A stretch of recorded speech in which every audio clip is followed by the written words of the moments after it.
ये सोचते हैं कि कर्म ओनली किसी के साथ बुरा करने से खराब होते हैं, ना कि किसी के साथ बोलने या उठने बैठने से हमारे कर्म खराब होते हैं। ऐसा नहीं होता। जबकि देखा जाए तो बहुत सी चीज़ें ऐसी होती हैं जो हम जाने अनजाने में किसी और का पापों की कर्म की सज़ा झेल रहे होते हैं और हमें पता भी नहीं होता, क्योंकि ये हमारी कुंडली में भी नहीं लिखा है कि हम किस पाप की सज़ा झेलने वाले हैं। क्योंकि कुंडली में हमारे साथ क्या होने वाला है वो लिखा है, ना कि पूर्व जन्म में हमने क्या किया है वो लिखा है। कुंडली में जो हम इस जन्म में करने वाले हैं वो बड़े बड़े इवेंट सारे लिखे हुए हैं। हमारी शादी कब होगी, किसके साथ होगी या नहीं होगी, ये भी लिखा हुआ है। हमारा जन्म, वो तो हमें पता है, एक जन्म के बिना तो कुछ नहीं होता। हमारी मृत्यु कब होगी, यहाँ तक ये भी उसमें लिखा है। बस देखने वाला अच्छा होना चाहिए, नहीं तो फेक हर कोई देख लेता है। लेकिन यहाँ बात चल रही है, क्या हम बिना किसी के साथ बुरा किए, कि बिना किसी को कहे सुने भी हम अपने कर्म खराब कर लेते हैं? तो जी, आप बिना किसी के साथ गलत किए भी आपके प्रारब्ध में उसके पाप आप खुद अपने प्रारब्ध में लिखवा लेते हैं। ऐसे ही एक राजा था, उसका मन हुआ कि मैं ब्राह्मणों को भोजन करवाना चाहता हूँ, मेरी इच्छा है ब्राह्मणों को भोज करवाने की। तो अब सब राजा ने आदेश दिया, तो राजा का आदेश सर्वोपरि है कि मानना तो पड़ेगा। तो सब ने तैयारियां शुरू कर दी। लेकिन इस बार राजा ने सोचा कि चलो महल में ना करवा के गार्डन में करवाया जाए, यानी हमारे खुले में भोजन करवाएंगे, अलग ही आनंद होगा, सब हंसी खुशी से होगा। महल में थोड़ा पैक लगता है, लेकिन हम यहाँ खुले में सब कुछ करेंगे, खुले में ही ब्राह्मणों को भोज करवाएंगे।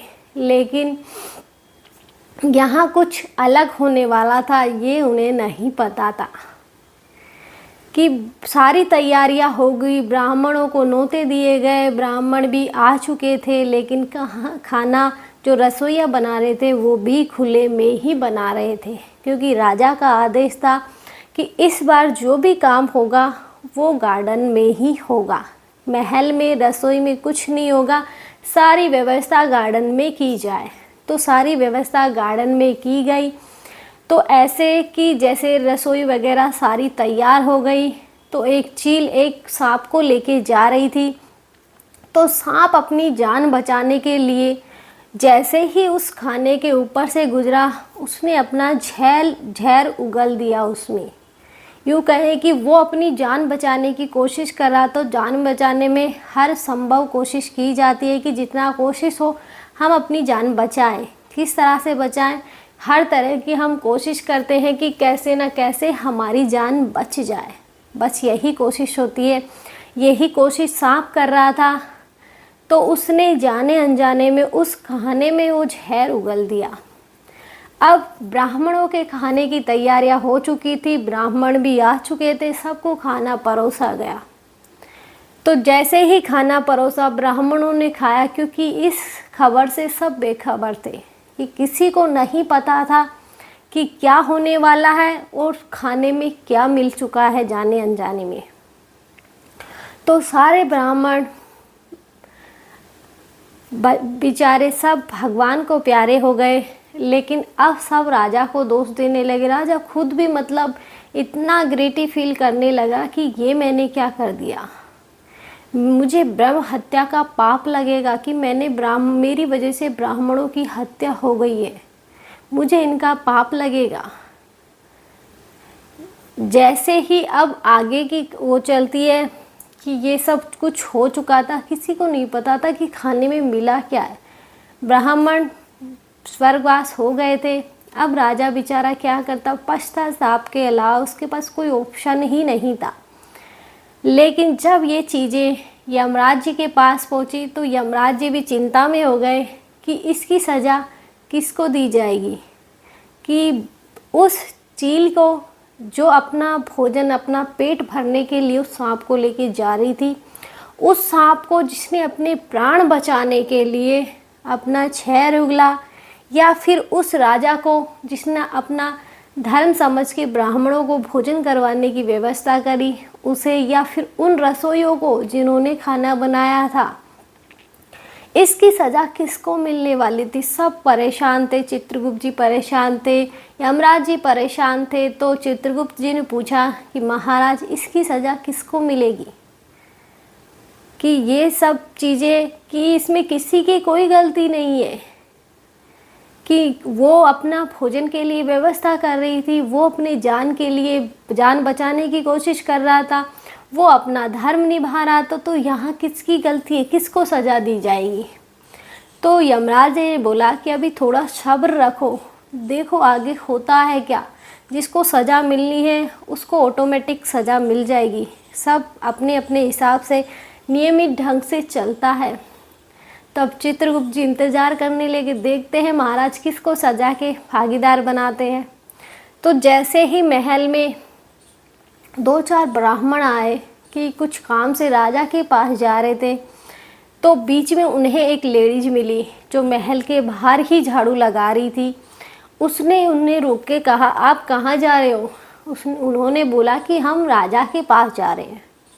कि मत जाओ आप राजा के पास। कि क्यों, ऐसा क्या? ये राजा हत्यारा है, ब्रह्म हत्या का पाप है, ब्राह्मणों की हत्या करी है इसने, ये बहुत पापी इंसान है। तो बेचारे जो ब्राह्मण राजा के पास जा रहे थे, डर के मारे वापस वो अपने घर लौट गए।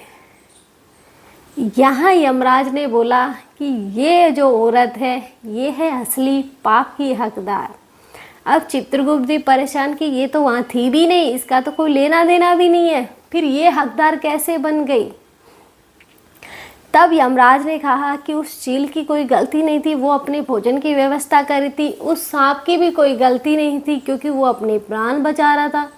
राजा की कोई गलती नहीं थी, वो अपना धर्म निभा रहा था। ब्राह्मणों की कोई गलती नहीं थी क्योंकि वो निमंत्रण पे आए थे। ना रसोइयों की कोई गलती थी क्योंकि उन्हें तो ये चीज़ पता ही नहीं थी कि हुआ क्या है। लेकिन जो ये लेडीज काम कर रही है ना, ये वो कर रही है कि इन सब की सच्चा, ये सब की जो सज़ा ब्रह्म हत्या का जो इन सब को पाप लगा है, वो सारा इसके खाते में लिखा जाएगा और ये जाएगी अब नर्क। क्योंकि बहुत सी बार हम जाने अनजाने में हमें ये नहीं देखते कि यहाँ गलती किसकी है, हम बस दूसरे पे दोष मढ़ना शुरू कर देते हैं। अरे पहले ठीक से जान तो लो कि हम सही हैं या गलत है। कहीं ऐसा ना हो कि हम जाने अनजाने में किसी को बिना मतलब ही दोष दे रहे हो, बाद में जाके पता चला कि वो तो गलत था ही नहीं, फिर हम मुंह बनाते फिरते हैं कि ये मैंने क्या कर दिया। ऐसे ही होता है कि हम जाने अनजाने में इतनी गलतियां करते हैं कि हम अपने कर्म दूसरों के खातों से जोड़ लेते हैं कि दूसरे का जो पाप लिखा हुआ है वो हमारे में जुड़ जाता है, कि जो हमने किया नहीं उसकी सज़ा भी हमें मिलती है। लेकिन हम ये नहीं सोचते कि हम किसकी सज़ा भुगत रहे हैं। फिर हम सोचते हैं हमने तो कोई पाप ही नहीं किया, सज़ा किस बात की मिल रही है। लेकिन जाने अनजाने में हमने इतने सारे पाप किए ना, उसकी सज़ा हमें मिली। कोई भी गलत कर रहा हो, उसने गलत किया है, चाहे वो गलत किया ही नहीं हो। अभी यहीं पे हमारे पास में एक घर में चोरी हो गई। चोरी ऐसे हुई कि जो लेडीज़ थी घर की, वो अधिकतर खुद के गांव रहती थी। 2 दिन आई फिर चली गई, 2 दिन आई फिर चली गई, तो ऐसे रहती थी। यहीं हमारे पास में ही घर है कि 3-4 दिन पहले की बात है कि फिर उसके घर में चोरी हुई। तो लोगों ने बिना सोचे समझे, बहुत से टाइम ऐसा होता है कि मान लो कोई उस गली से अनजान गुजरा हो तो यही समझा जाता है ये चोर है, यही समझा जाता है, जबकि हमें नहीं पता चोरी किसने की।